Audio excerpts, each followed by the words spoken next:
Salaamu alaikum wa rahmatullahi wa barakatuh. Akkam hordoftoota peejii ta'u peejii Kamaalaappi. Akkasuma maamiltoota chaanal YouTube fi chaanal Telegiraamii kiyya. Nagaa jirtu an nagaa kooti alhamdulillah. Har'a viidiyoo tana keessatti iccitii WhatsApp keenyaa tokkoon isin agarsiisa. Garuu san dura warri hanga har'aatti chaanal YouTube kiyya subscribe hin goone subscribe akka gootan kabajaan isin gaafadha. YouTube keessan irra ni seentu. Kamaalaappi jettanii erga barreessitan booda iddoo subscribe jettu tana al takka tuqaa wanti nan gadhiise dafee akka isin bira ga'uuf mallattoo alarmii kana tuqaa jechuudha. Akkasuma warroonni yeroo garagaraatti gaaffilee garagaraa gara peejii kiyyaatiin na gaafattanii deebiin osoo isiniin deebiin isin jalaa tureef gaaffii keessaniif battalatti deebii argachuu yoo barbaadan telegiraama keessan irra seenaa. Sana booda iddoo sarchii kana irratti Kamaalaappi jettanii barreessitu. Haala kanaan jechuudha. Sana booda irra tuqaastu. Achi booda join godha. Viidiyoolee an barsiisu kamuu as keessattis ni argachuu ni dandeettu. Erga join gootan booda gaaffilee keessan asii yoo na gaafattan battalumatti isiniif deebisuu ni yaalaa jechuudha. Kanaaf gara barnooticha har'aatti yoo deebinu dhugaa dubbachuudhaaf baay'ee takka natti tolee jira. Akkuma beekamu barnoota hedduu isiniif laatee jira amma dura. Barnoota kana keessaa kan har'aa hedduu takka na gammachiise. Sababni isaas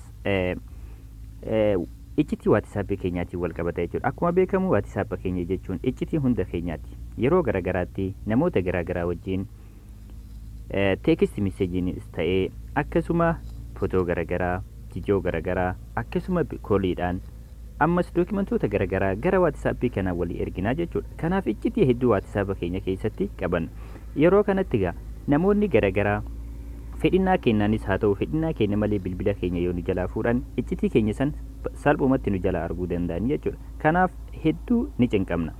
Kanaaf egaa namni kamiyyuu fedhinnaa keenyaanis haa ta'u fedhinnaa keenya malee osoo hin beekne bilbila keenya yoo nu jalaa fuudhe gonkumaa WhatsApp keenya keessa seenee iccitii keenya arguu akka hin dandeenye iccitii keenya arguu miti lakkoofsa yookiin maqaa nuti galmee WhatsApp keenya keessatti qabanneeyyuu akka arguu hin dandeenye karaa jalaa dhoksuu dandeenyuun isin garsiisaa jechuudha. Waaw baay'ee namatti tolure. Ana garuu hedduu takka natti tolee jira. Isinis akka isinitti tolu homaa shakkii irraan qabu.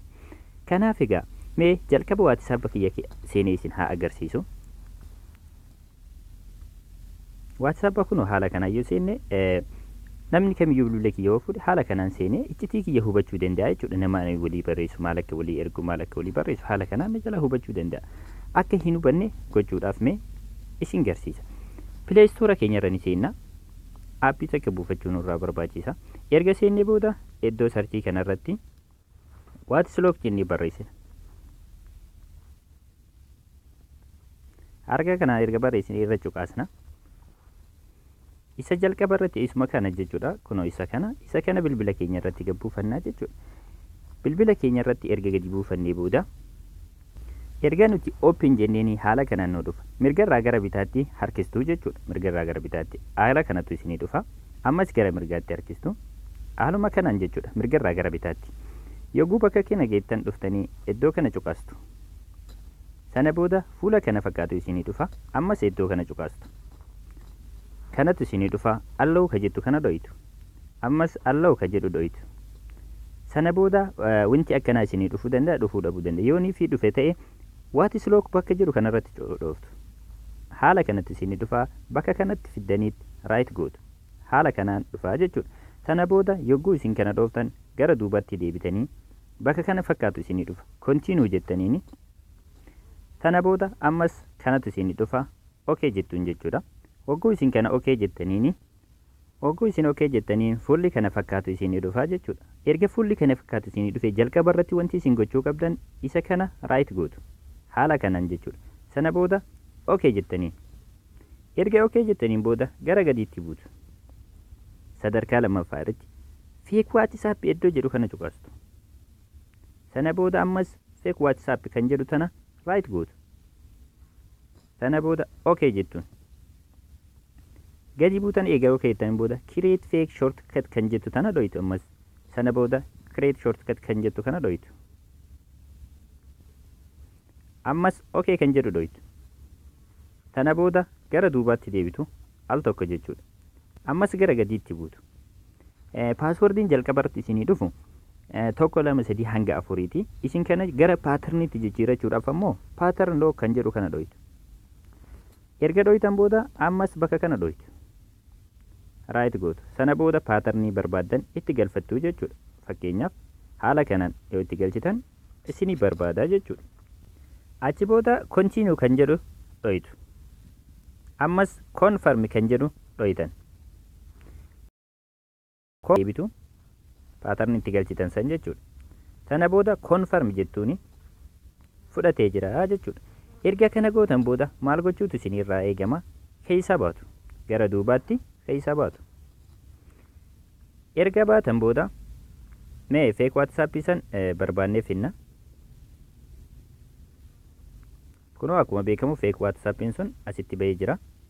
Kan shortcut goone jechuudha. Yoo feetan isuma kanaan seenuu dandeettanii kanaanis seenuu dandeettan. Mee feekii kanaan haa seennu irratti cuqaasa.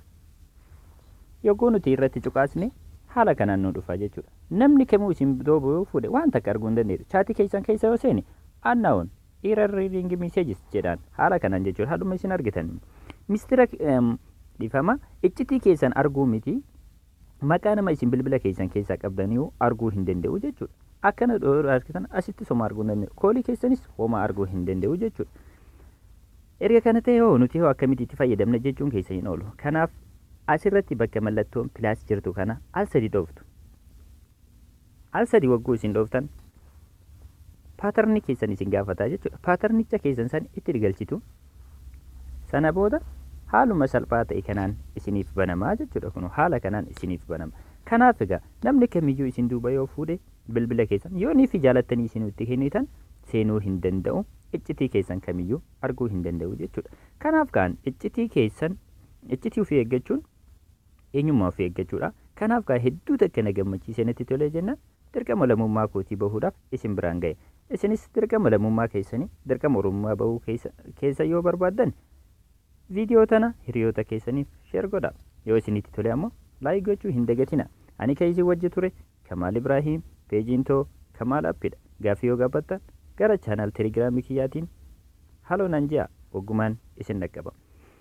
Hanga sagantaa biraatiin walitti deebinutti nagaan naaf tura.